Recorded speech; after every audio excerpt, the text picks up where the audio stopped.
Bienvenidos y bienvenidas a nuestro podcast, Aló Anehud, un espacio de conversación, información y comunicación directa con nuestras y nuestros asociados.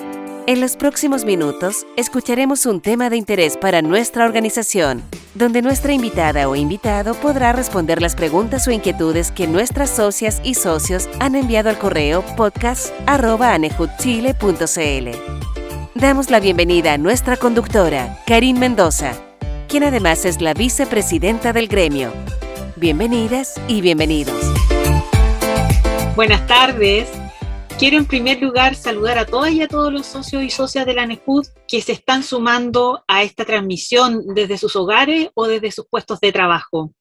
Sean todas y todos bienvenidos y bienvenidas a este cuarto episodio del podcast Aló ANEJUD, donde hablaremos hoy de Luis Cerda Castro, fundador de ANEJUD y quien encabezó las grandes huelgas de la organización a favor de mejores condiciones laborales de las y los empleados judiciales. Luis Cerda nos dejó el pasado 7 de junio y, sin embargo, su legado y su recuerdo vivirán en el corazón de la familia judicial por siempre. El día de hoy tenemos un invitado de lujo y seguramente muy conocido por todas y todos. Pese a que ha tenido algunos problemas de salud este último tiempo, se ha hecho espacio para estar esta tarde con nosotros. Se trata de don Raúl Araya Castillo, expresidente nacional por 26 años de ANEJUD Chile, figura emblemática de los movimientos de empleados y empleadas judiciales, contribuyó a llevar el gremio al escenario internacional, impulsó nuevos canales de comunicación en la organización, fortaleció la formación y la capacitación gremial e hizo crecer los centros vacacionales de la ANEJUD. Junto a don Luis Cerda, ha sido gestor de las grandes luchas del gremio y fue por muchos años el ejecutor de las ideas y sueños que nacían a la cabeza del fundador de ANEJUD antes de convertirse en presidente hasta el año 2018. Buenas tardes, don Raúl. Bienvenido a nuestro programa. Gracias, buenas tardes. Primero que nada, agradecer su gentileza de estar en este programa esta tarde. Sabemos de sus complicaciones de salud y por lo mismo valoramos mucho este esfuerzo. Sé que lo hace porque fue compañero y porque fue amigo tantos años de don Luis. Y justamente ahí va mi primera pregunta. ¿Cómo se conocieron con don Luis Cerda? ¿Cuáles fueron, según usted, las motivaciones que tuvo don Luis para invitarle a participar de este gremio? Primero que todo quiero agradecerle la oportunidad que se me da de participar en este espacio en que sin duda alguna me permite rendir el homenaje que se merece Luis Cerda. Hermano de lucha, hermano de sueños, construyendo utopías, convencidos de que el porvenir del empleado judicial estaba más allá de la pasividad que muchos mantenían en ese entonces. Como he comentado, en 1969 la ANEJUD hizo una huelga en conjunto con los jueces. Era ministro de Justicia don Gustavo Lagos. En esa huelga incluso se amenazó a los dirigentes con la aplicación de la Ley de Seguridad Interior del Estado.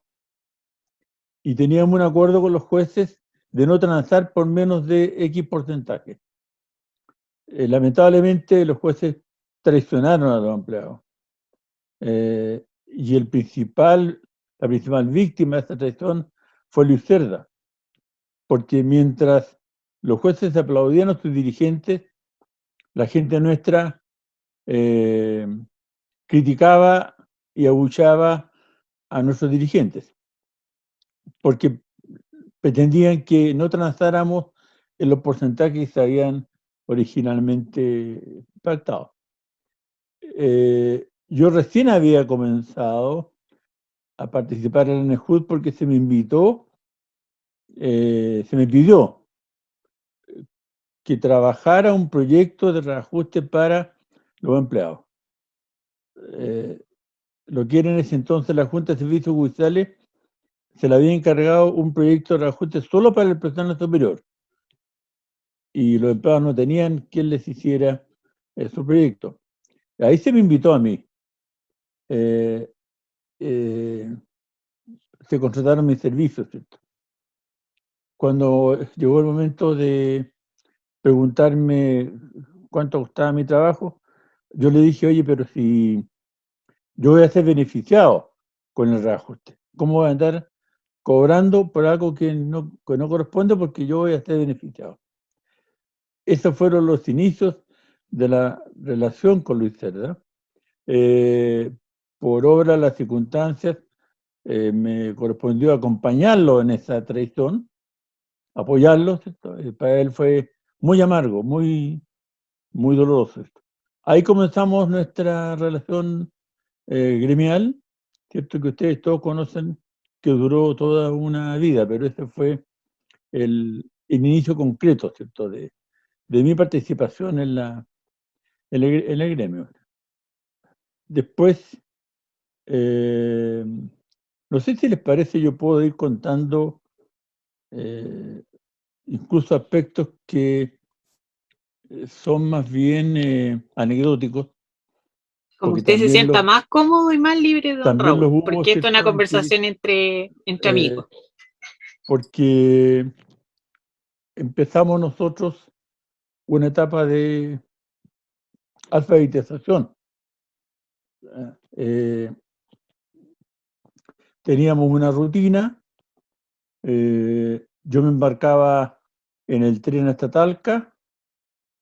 Ahí me esperaba ver en el auto y partíamos al sur haciendo reuniones en distintas ciudades, hablando del gremio, dando a conocer el gremio.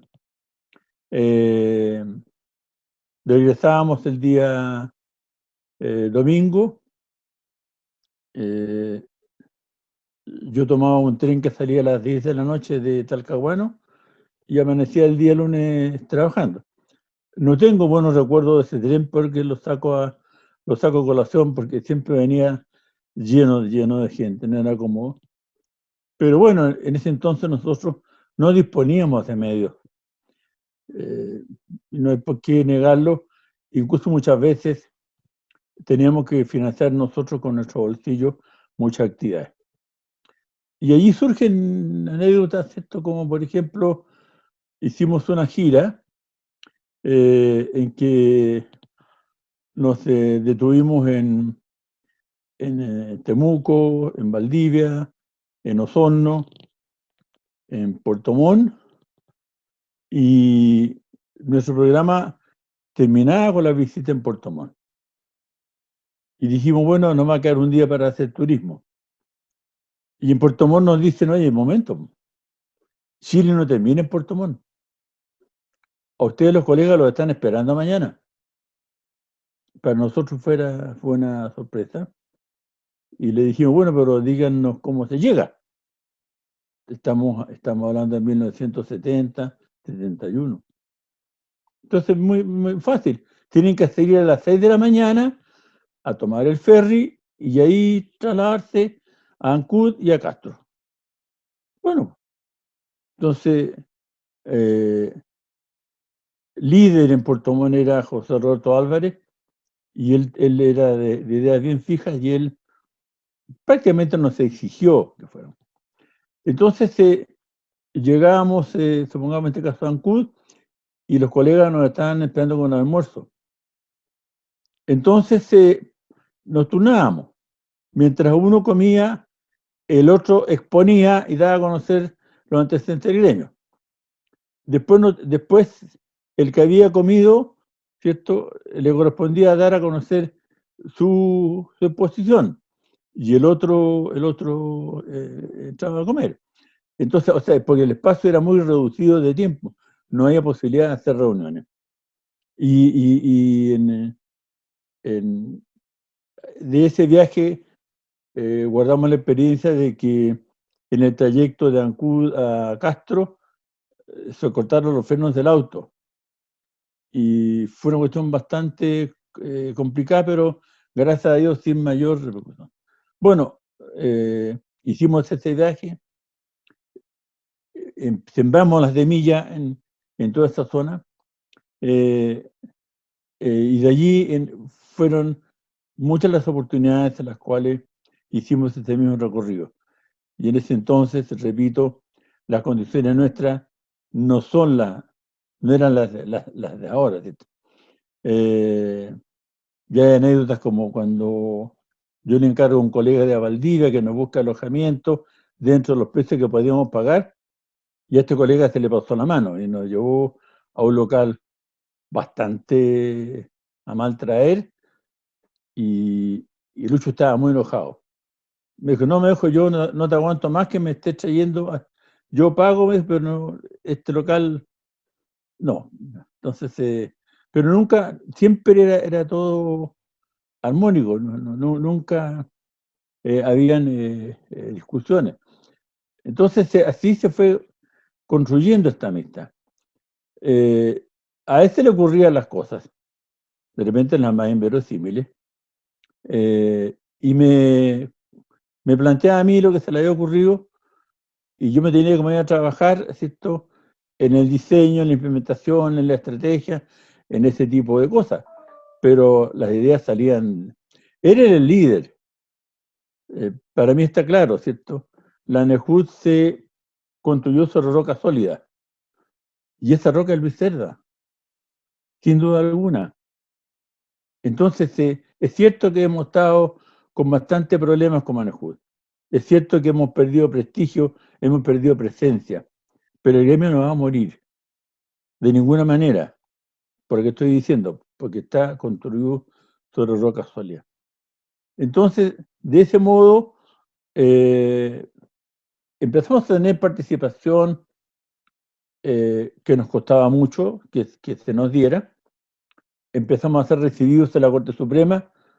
Cuando el presidente de la Corte Suprema te recibía, estaba haciendo un acto, ¿cierto?, de benevolencia, hasta humillante, de recibir al gremio de los empleados, ¿cierto? Ahora es fácil decir que estamos metidos en 1000 comisiones, pero fuimos nosotros los que conseguimos presencia en la Corte Suprema, lentamente, paulatinamente, y en especial entregando nuestra capacidad, nuestro prestigio. El aporte que nosotros fuimos haciendo fue siempre muy, muy valorado, ¿cierto? Otra de las características que nos unía fue que en el gremio nunca se permitió el trabajo de política partidista. Y eso permitió la unidad del gremio. Cada uno era dueño de tener sus ideas respetables, pero en el gremio jamás se discutió y nos cuestionamos si estábamos a favor de un gobierno o de otro. Y en ese escenario, como ya dije, hicimos huelga, ¿cierto?, en el gobierno de la Democracia Cristiana. Declaramos la huelga en el gobierno de la Unidad Popular, huelga que no se llevó al efecto porque nos entregaron el proyecto de ley de los quinquenios. Don Raúl, fue usted la persona más cercana a don Luis en lo gremial. Conocía sus motivaciones y la manera que él tenía de hacer las cosas. ¿Qué aspectos destacaría usted de su personalidad y de su rol dirigencial? Y esto se lo pregunto porque hay muchas personas que en estos momentos nos están escuchando en la tarde y que tal vez no logran vislumbrar esa importancia que tuvo don Luis Cerda en la ANEJUD. No cabe ninguna duda que muchas personas ignoran la importancia de Luis Cerda en el gremio. Para mí, su honestidad, su ética, su afán inclaudicable de luchar, ¿cierto?, la convicción, ¿cierto? Él lo hacía desde la sangre hacia afuera, ¿cierto? Entonces, eso permitía que hiciéramos un trabajo que siempre estaba muy, muy motivado, ¿cierto? Pero hay ejemplos que yo quiero señalar. Por ejemplo, en el gobierno de la Unidad Popular, después de mucha discusión, se nos invitó a Comisión de Servicios para tratar los temas que a nosotros nos interesaban. Dentro de esos temas, Luis Cerda, él tuvo la idea de que se legislara sobre la subrogación de los oficiales primeros. ¿Quién sabe que eso fue idea de Luis Cerda? ¿Cuántos oficiales primeros hasta el día de hoy cobran subrogación? ¿Cuántos tuvieron la educación de sus hijos, sus condiciones económicas? Gracias a la subrogación. Y eso fue un logro exclusivo de él, ¿cierto? Porque a él se le ocurrió, él elaboró el proyecto. Uno, evidente que lo asesoraba, lo ayudaba. Pero por dar un ejemplo concreto, ¿cierto? De la importancia que él tuvo en el gremio. Ahora, lo que significó encabezar la huelga sin dictadura militar, ¿cierto? Hay que considerar lo que significaba para la época. Exacto, y ahí justamente, don Raúl, me gustaría que nos detuviéramos, porque sin duda que ustedes vivieron años muy difíciles y esta lucha para conseguir todas estas condiciones laborales, para mejorar todas estas condiciones laborales para los y las empleadas judiciales, ¿cómo vieron ustedes las principales huelgas? ¿Cuáles eran estas principales demandas que tenía la ANEJUD y cuál era el papel de don Luis Cerda en estas históricas huelgas, estas históricas 5 huelgas que se hicieron en ANEJUD? Bueno, hay que considerar que nosotros planteábamos una petición en mejoramiento de porcentaje. Hicimos la primera huelga en dictadura, que duró poco más de 24 horas. Se nos invitó al despacho del ministro de Justicia, y allí intervino don Rafael Retamal, que era el presidente de la Corte Suprema, y dijo: ya niños, tienen tanto por ciento de reajuste, vuelvan a trabajar. Es decir, digamos, esa primera huelga tuvo ese final en que se nos comunicó el porcentaje que se nos daba. La segunda huelga ya fue más larga, algo de 5 días, y ahí ya se fueron elaborando peticiones más concretas, ¿cierto? Y finalmente la huelga de los 11 días, que fue célebre porque ayer la gente de Concepción se acordaba de cuando habían venido en 4 buses a Santiago a apoyar el movimiento, y eso fue así. La gente nuestra se ponía a hacer sándwich en el subterráneo del edificio de los juzgados civiles, porque nuestro trabajo, ¿cierto?, esforzado no nos obligaba a ese tipo de actividad. Pero nosotros salíamos a hacer las negociaciones, la gente nos esperaba, volvíamos, dábamos cuenta de cómo nos había ido, y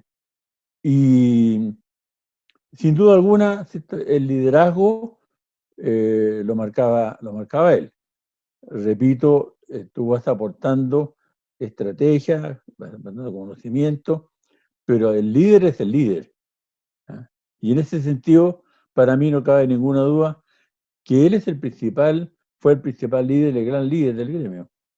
Las personas que tuvimos el privilegio de conocerlo en vida, yo en su caso, y no por ello menos enérgico, muchos de nuestros auditores tienen mucha curiosidad por saber ya más en el plano íntimo. ¿Cómo podría describir usted, don Raúl, un día gremial con don Luis Cerda? Esto, en definitiva, para que las personas que nos están escuchando, toda nuestra audiencia pueda imaginar esa personalidad de quien fuera el fundador de nuestro gremio y cómo iba, en definitiva, con ese carisma y con esa energía, imprimiendo los corazones de las personas que lo rodeaban y captando la atención y sobre todo la participación tan activa de todos los socios y los dirigentes de la ANEJUD. ¿Nos podría describir ese aspecto ya más Mira, íntimo? había una relación muy armónica, muy cordial. Incluso llegó una etapa en la cual nosotros veraneábamos juntos con nuestra familia, a ese nivel de armonía. Prácticamente hablábamos todos los días. Él era un dirigente que se venía el día martes a Santiago y se regresaba el día viernes. Ese es el nivel de sacrificio de su familia. Y aquí nos poníamos a trabajar. Repito, no teníamos las condiciones de hoy día. Mencioné cuando estuvimos en comisión de servicio en el gobierno de la Unidad Popular, y ellos, digo ellos porque también estaba Francisco Cruz, que terminó como juez en Concepción. Ellos alojaban en mi casa, ¿ah? Durante 2 meses, ¿cierto? Y ahí se daban ahí se producían hechos anecdóticos porque Pancho Cruz era muy bueno de llegar temprano a la casa. Y nosotros no llegábamos temprano. Entonces Pancho Cruz nos retaba, ¿cierto? Nos llamaba la atención porque nosotros, bueno, Lucho con lo suyo, yo con lo mío, pero se vivían ese tipo de situaciones. Él, por ejemplo, tenía la mala costumbre, digo yo, de que él decía, me nombraba y decía Raúl Araya de Cerda. Él agregaba el concepto de Cerda. Siempre tenía esa costumbre hasta el último, hasta el día de hoy, ¿cierto?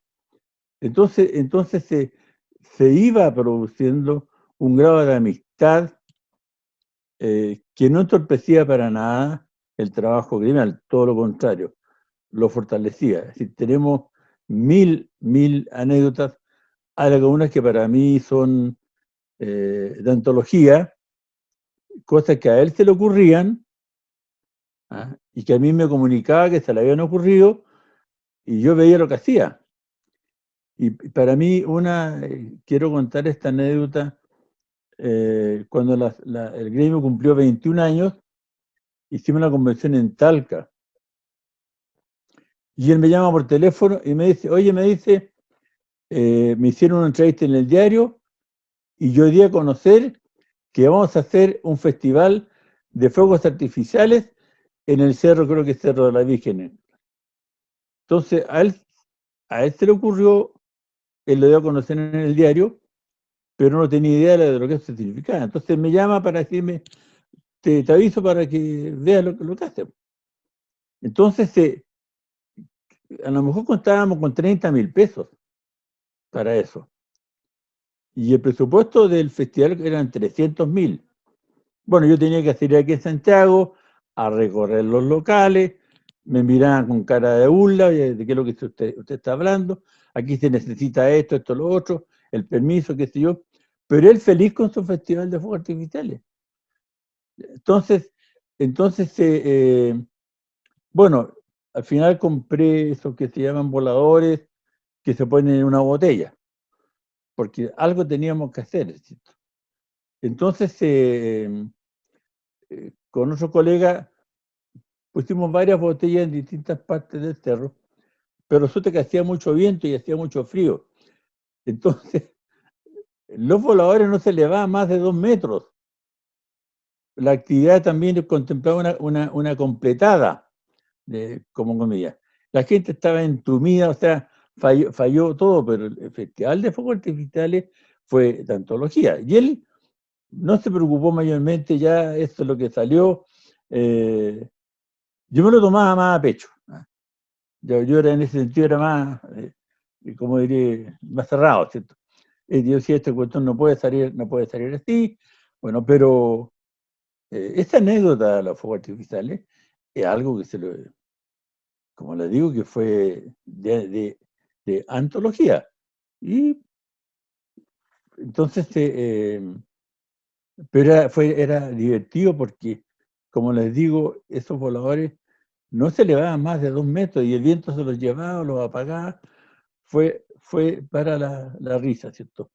Dentro de una anécdota que reflejaba el grado de amistad que teníamos, reflejaba cómo trabajábamos, reflejaba cómo sacábamos adelante tantos proyectos.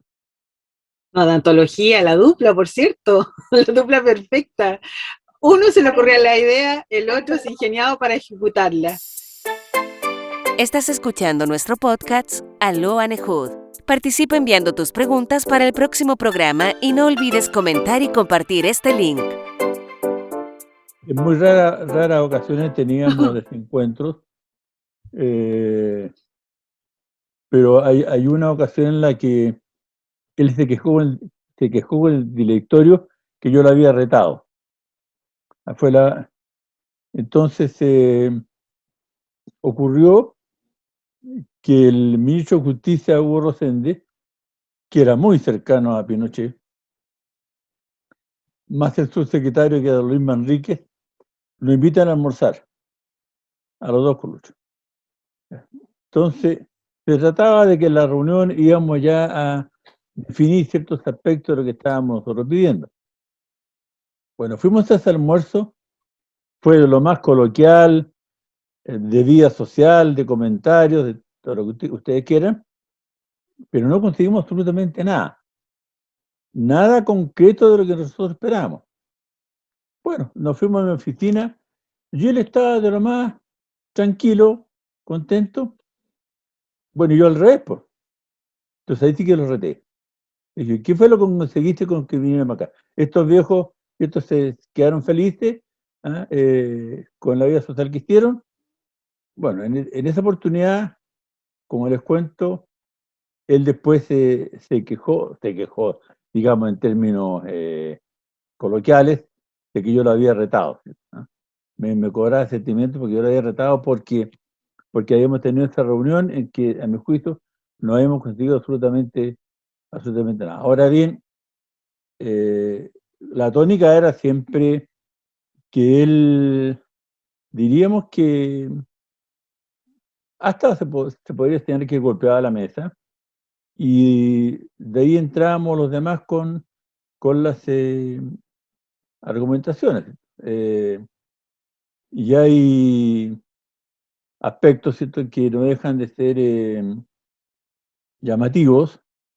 Lo conté el otro día, que en la huelga de los 11 días a nosotros nos citaban a una oficina que tenía el general Badiola en la calle Bandera, y allí solamente Luis Cerda bajaba con el general, y nosotros no teníamos idea de que había un pasillo desde la calle Bandera hasta La Moneda, y él tenía que recorrer ese pasillo porque iba a conversar con los que estaban encargados de La Moneda. Después se regresaba, nos informaba cómo le había ido y definíamos qué era lo que se iba a hacer. En otras oportunidades nos reuníamos todos, ¿cierto? Y allí hay personajes que colaboraron mucho en favor nuestro, que fue, por ejemplo, el general Valerino. Hugo Rosende hasta el último estuvo en contra de que se diera a conocer el resultado del reajuste. Nosotros ya habíamos negociado, estábamos conformes, pero él decía, tiene que declarar y volver a trabajar. Nosotros dijimos, no, aquí se tiene que decir todo en conjunto. Y eso demoró fácilmente 2 días más de la huelga. Pero esto, por ejemplo, no deja de tener un aspecto particular. El que tú vayas a una oficina, te lleven al subterráneo, te lleven por un pasillo, ¿cierto?, hasta otro lado, no deja de ser llamativo, ¿cierto? Pero eran los costos que se pagaban por el trabajo que estábamos haciendo. Exactamente. Don Raúl, yo creo que es mucho. Ustedes eran la dupla perfecta, sin lugar a dudas. A uno se le ocurrían las cosas, el otro se ingeniaba para ejecutarlas.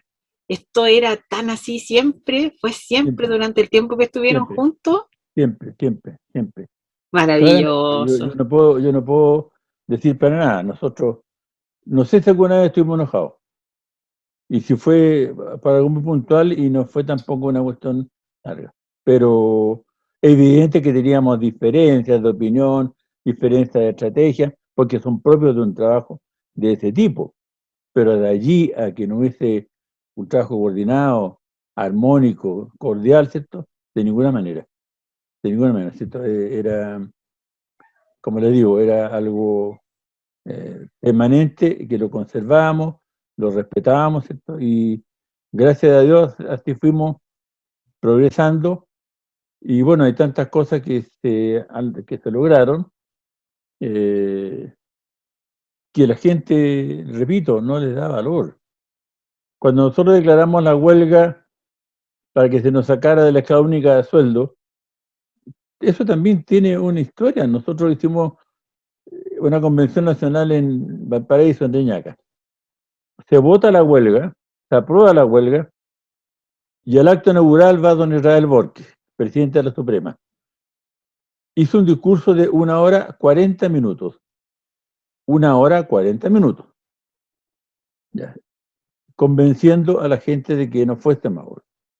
Bueno, en ese entonces, no lo digo por feminismo ni nada, pero a las mujeres las convenció de que no fuésemos a la huelga. Al día siguiente él apareció en el lugar de la convención a seguir con su discurso y nos preguntó si qué habíamos resuelto respecto a la huelga, y le dijimos: votamos de nuevo y vamos a la huelga. Y estaba indignado, pero era ministra de Justicia Mónica Madariaga, y cuando ella vio que el asunto iba en serio, nos entregó la copia del proyecto. Es decir, el decreto ley 3058 a nosotros nos sacó de la escala única de sueldo, algo que era humillante para todo servidor público por la bajeza de los sueldos que se nos pagaban. Más en el caso de nosotros, que teníamos una excelente renta después de los quinquenios. Entonces, el lograr salir de la escala única de sueldo a un sistema que está vigente hasta el día de hoy, porque hoy día está vigente el decreto ley 3058, y sobre esa base se hacen las modificaciones. ¿Y eso cómo se logró? Se logró gracias a ese trabajo. Entonces, oye, ¿vas a escribir la historia de todo esto? ¿Vas a reiterarlo? Hay mucha gente que lo conoce, que lo sabe, pero la mayoría ni lo valora, ni lo conoce, no sabe. Entonces, en todo eso había un trabajo conjunto, como yo les acabo de decir. Si él se venía el día martes a Santiago, ustedes comprenderán todo el trabajo que hacíamos hasta el día viernes que se regresaba a su casa. Entonces, había un sacrificio, había un esfuerzo. Pero a tu pregunta, yo no recuerdo que alguna vez hayamos estado peleados, ¿cierto? Distanciados, diferenciados, ¿no? Con nuestras diferencias propias, con el respeto propio, pero siempre prevalecía la unidad. La sinergia, el trabajo en equipo. Qué buen mensaje, don Raúl. Y respecto, porque este tiempo en el cual ustedes hicieron dirigencia, en que les tocó vivir como dirigentes con don Luis, ¿qué diferencias ve usted, don Raúl, en cuanto al ejercicio dirigencial actual? En especial, creo que el dirigente piensa que está consiguiendo un estatus especial, una figuración especial por el hecho de ser dirigente. Es decir, se siente, a lo mejor se le contagia con la jerarquía perjudicial, pero él se siente más por ser dirigente. Nosotros a eso le restábamos importancia, éramos lo mismo, éramos uno más. El compromiso, para mí es claro, el compromiso de trabajar con el esfuerzo que nosotros hacíamos nunca ha sido igualado, menos en el último tiempo, y eso no quiero expresar situaciones negativas, pero las cosas están a la vista. Las cosas están a la vista, y el gremio lo que ha perdido, ¿cierto? Significa haber perdido años de trabajo. Si alguien pregunta hoy día, nosotros tenemos el mismo posicionamiento que teníamos hace 4 años atrás. Y nosotros lo perdimos. Y lo perdimos por negligencia de quienes asumieron la dirección del gremio. Entonces la comparación, lamentablemente, se ve reflejada en los hechos concretos, ¿cierto? Entonces, el dedicarle horas de descanso al trabajo, a nosotros no nos caracterizaba, ¿cierto? Siempre teníamos algo que hacer y si no lo estábamos inventando, ¿cierto? Entonces el dirigente era más comprometido, era más humilde, porque gracias a Dios el transcurso del tiempo a nosotros nos dio los medios económicos para que el directorio tuviera comodidad, en especial de traslado, pero antes no. Antes tú tenías que subirte arriba de un bus, como dije, a lo mejor pagarte tú el pasaje, y ya hay situaciones que reflejan lo que yo estoy diciendo claramente. Teníamos un dirigente en Antofagasta, Carlos Guerra. Él tenía que hacer el viaje de Antofagasta a Santiago a todas las reuniones. En esos años, cuando era mucho más sacrificado el viaje en bus. Bueno, hicimos el esfuerzo y le pagamos pasaje en una empresa que trasladaba los diarios. Ahí habían asientos y él ahí se instalaba. Resultó que se cayó un avión ahí cerca de Copiapó, murieron no sé cuántas personas y Carlitos Guerra tomó miedo. Y él, silenciosamente, él se empezó a pagar de su bolsillo la diferencia de lo que nosotros le pagábamos y lo que le costaba el pasaje más caro. Él no se lo dijo a nadie. Después nosotros nos enteramos. Pero él, por el temor de que el avión se había caído, él lo hizo así. Entonces, ejemplos como eso hay muchos. Teníamos ese espíritu de sacrificio y lo entregábamos gustosos. ¿Cierto? Estas son anécdotas, son hechos, ¿cierto? Que para mí siempre he valorado que los hechos concretos hablan por sí solos más que 1000 palabras. ¿Cierto? El ejemplo que estoy dando te está demostrando de lo que nosotros éramos capaces de hacer por el gremio. ¿Cierto? Después, con el transcurso del tiempo, perfecto, conseguimos mejores condiciones, conseguimos condiciones decentes, pero también hemos tenido dificultades con dirigentes que exigen más de lo que corresponde, ¿cierto? Sin fijarse en que están malgastando los recursos del gremio. Hacer es la mejor manera de decir. José Martí no se equivocaba en aquello.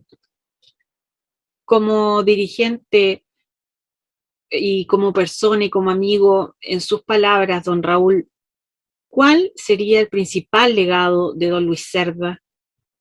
La más absoluta fe en que su lucha estaba muy bien encaminada para conseguir el respeto, la dignidad del empleado judicial, el posicionamiento del empleado judicial y que se le diera el trato que correspondía.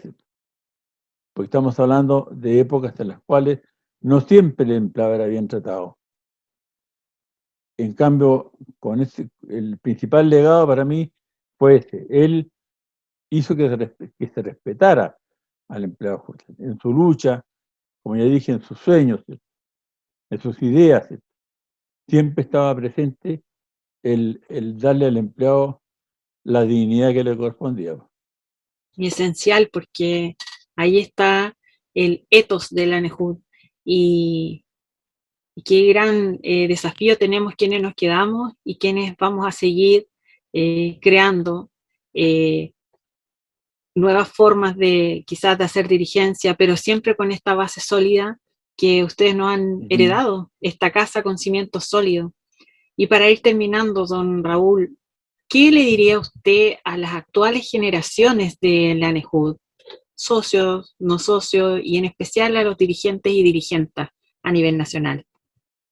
Para mí es clave que dejen de lado la excesiva confianza que tienen en que las cosas siempre van a ser como ellos las aprecian. Nosotros luchamos mucho por mejorar las condiciones de los empleados. Lo he dicho, los empleados trabajaban en locales insalubres que habrían sido cerrados por la autoridad sanitaria. Entonces, llega el empleado nuevo y se encuentra con locales extraordinarios, con equipamiento, con rentas que comparativamente son buenas. Entonces él puede sonar, y me van a perdonar, puede sonar duro, pero ellos se encontraron la mesa servida. Entonces lo que deben hacer es cuidar que esa mesa siga bien servida. No confiarse, porque la vida tiene muchas vueltas y el día de mañana podemos perder gran parte de lo que hemos ganado y el empleado va a tener que aprender a luchar de la misma manera que lo hicimos nosotros, por mantener sus actuales condiciones laborales, económicas, sociales, etcétera. Don Raúl, hay una pregunta que no puedo dejar de hacerle, porque además estamos en un periodo histórico especial en nuestro país y tuvimos el privilegio también de tenerlo en este último tiempo, usted, don Raúl, muy activo en la ANEJUD, a pesar de todas sus dificultades, y participar también en todas nuestras últimas batallas que estamos emprendiendo hoy en día, que son el teletrabajo, la reforma procesal civil y ahora con más fuerza que nunca en el proceso constituyente. ¿Cuál sería, en su punto de vista, don Raúl, aquel aspecto que nosotros debiésemos priorizar a modo de darnos su punto de vista en base a su trayectoria inmensa y, por supuesto, también en base a todos los procesos históricos que a usted le ha tocado vivir junto a la ANEJUD? Eh, hay algún, ni siquiera son comparables unos con otros, pero desde luego que es muy trascendente para nosotros conocer también la mirada de quien ha estado a la cabeza por tantos años del gremio y que partió también desde los orígenes. Entonces, hemos tenido aquí hoy este homenaje a don Luis Cerda. Y no me cabe la menor duda, porque así también alcanzó a esbozarlo antes de partir, en este interés de relevar ciertos puntos. Y es necesario tenerlos en vista y poder concentrarlos e irlos focalizando. ¿Qué nos diría usted, don Raúl, desde su experiencia? He sabido, porque ya lo he dado a conocer, que mi gran preocupación, la más importante, es el sistema de traspaso de los actuales empleados de los juzgados civiles al nuevo sistema. ¿Cierto? Hemos vivido las experiencias de 3 reformas anteriores. Dijimos que vamos a recoger los aspectos más positivos de esas experiencias. Yo creo que está bien que se vean otros aspectos, ¿cierto? Está bien que se estudie la ley de mediación, ¿cierto? Pero para mí no tenemos nada que ver con el nuevo sistema de nombramiento de los jueces. No es tema nuestro, ¿ya? Pero sí es tema, repito, el proceso de traspaso en el cual todavía no tenemos los elementos para tener claridad en cómo eso se va a hacer. En las reuniones que yo he participado y he hecho las preguntas del caso, no he tenido la respuesta que espero. Lamentablemente, todo te cuenta el trabajo que estaba aportando, tuve que irlo disminuyendo por razones de sobra conocidas de mi estado de salud, pero no por eso dejo de estar preocupado, dejo de estar interiorizándome de todo lo que ustedes van publicando, ¿cierto? Y te repito, un empleado que tiene asegurado su puesto de trabajo, a ese tú le tienes que hacer capacitación, a ese le tienes que hacer, ¿cierto? Darle nuevos conocimientos, porque ya tiene su puesto de trabajo en el bolsillo. Entonces, creo, ojalá que el asunto haya cambiado, pero yo no veo que el Ministerio de Justicia les haya entregado lo que viene a ser la propuesta de traspaso de los actuales empleados de materia civil al nuevo sistema. Es claramente mi principal preocupación. Y ahí estamos y lo tenemos en nuestra mesa de reforma procesal civil, así es que las puertas siempre abiertas porque es su casa. Y en el proceso constituyente, usted nos expuso nuestra última convención y estamos en este momento preparando un trabajo que nos va a tener también ocupado, así como también a todas las otras asociaciones, no solo del Poder Judicial, también del sector público en general. ¿Vislumbra usted que esta también es una importante oportunidad para la ANEJUD para poder al fin bregar al unísono con las otras organizaciones por la carrera funcionaria efectiva, por ese proyecto que quedó en algún lugar, no sabemos dónde, de la carrera funcionario horizontal? Sin duda alguna, el proceso constituyente va a permitir que como Poder Judicial, ¿ah?, y como empleados en particular, se pueda intervenir para conseguir todos esos aspectos que a nosotros han sido nuestra inquietud, ¿cierto?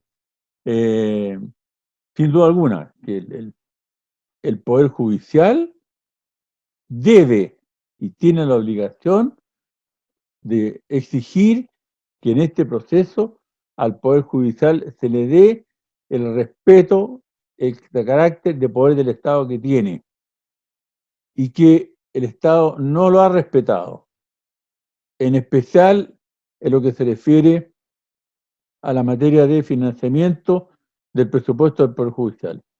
No puede ser que el Poder Judicial esté sujeto a las rebajas de inversión o de gastos como cualquier servicio público.